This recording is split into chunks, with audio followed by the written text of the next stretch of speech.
Hey Olive, Arlo, and Frank. Grandpa here in the Vanagon next to the Intercoastal Waterway Bridge off Beach Boulevard. Today we're going to continue in the special limited edition Tales from Grimm, a classic collection of favorite tales from Grimm.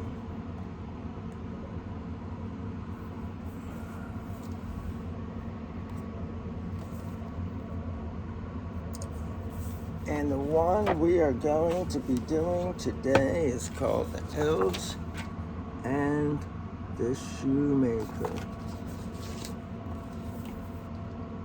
There was once a shoemaker who had become so poor that at last he found he had enough leather left to make only one pair of shoes.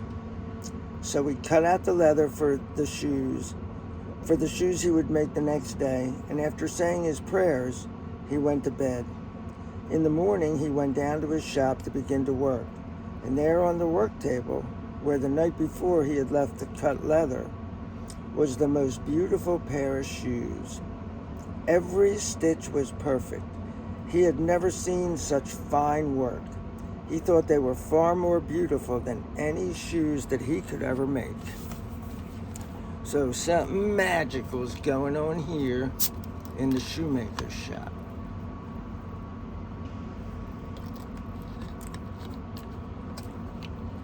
And let me show you. There aren't a lot of pictures in this one, but here he comes.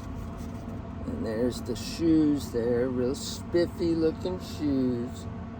And the shoemaker's like, whoa, check out those shoes. That very day, a man came into the shop and was so delighted with the shoes that he bought them at once and even paid more for them than the shoemaker had asked. With this money, the shoemaker went out and bought enough leather to make 2 more pairs of shoes.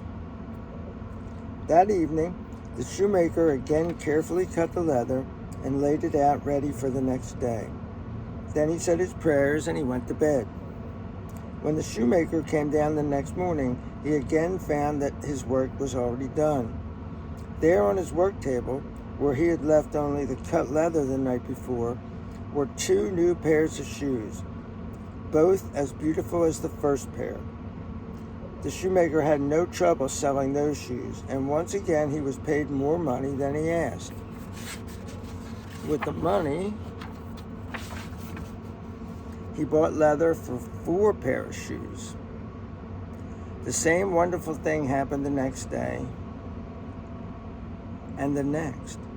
Whatever leather the shoemaker cut at night, he found as finished shoes the next morning. Soon the shoemaker became quite rich. Now one day, as Christmas was approaching, the shoemaker said to his wife, "Why don't we try to find out who is helping us to finish all our shoes?" His wife liked the idea, so that night, after cutting out the leather, they hid themselves in a dark corner of the workshop. And here they are, hidden in the dark corner of the workshop.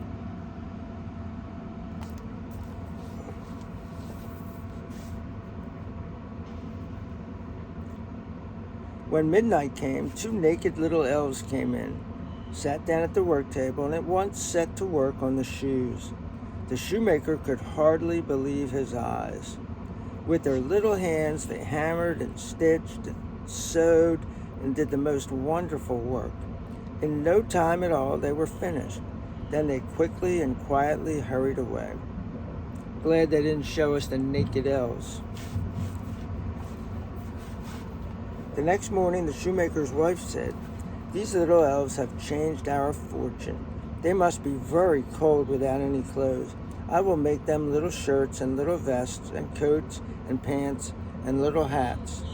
I'll even knit them little stockings. And you must make them little shoes." And this actually, I think I did the pictures out of order. So this is when they put the clothing out for them. Or maybe not out of order, but I did it too soon. Yeah, because the next one they have clothes on. It's a good thing. The shoemaker agreed and said, "They have done so much for us. It would be nice to do something for them." So the shoemaker and his wife spent all day working, and when night came, they laid out all the little presents on the work table and went to hide in a corner. As midnight struck, the elves came in. They were very surprised to find no work laid out for them to do.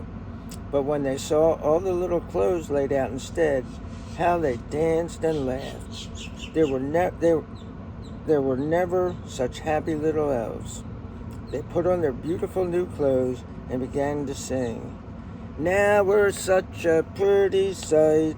Why should we work all night?" They danced all over the room, under the table, on top of the bench, and then right out the door. The elves never came back, but from that time on, the shoemaker always prospered and was never poor again. And here they are. They're just gonna disco their way right out the front door. They're like little elf disco infernos.